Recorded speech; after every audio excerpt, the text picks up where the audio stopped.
tariffs affect tri-staters. Eyewitness News' Christina Van Zelst talked with local businesses today. Christina?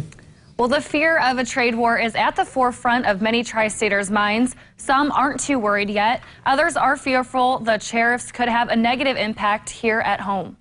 It's going after those things that we look at as Americana and our sense of freedom. While Europe is thousands of miles away, the tariffs and the fear of a trade war sits in the minds of many local businesses. I don't think there's any doubt that it will hurt in some way.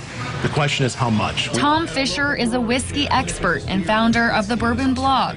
And as bourbon is on the list of items the EU tariffs are on, Fischer says it could hurt a lot of people.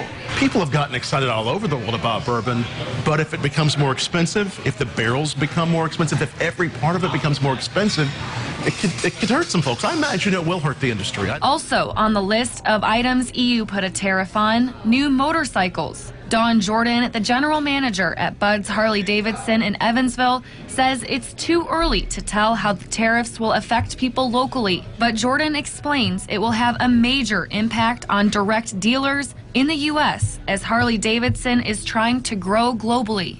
It feels as if there's a tendency for it to hit the coast always a little sooner than it gets down to the Midwest, but I think that eventually we will see the effects of it in a negative way. Some of those negative effects: increased prices and potential job loss. We can call it a Democratic Party issue, a Republican Party issue, Democrats, whoever, whatever party it is. You know, in my business, we like to say we're all part of the cocktail party, right? Because we just want to make sure that everybody enjoys this.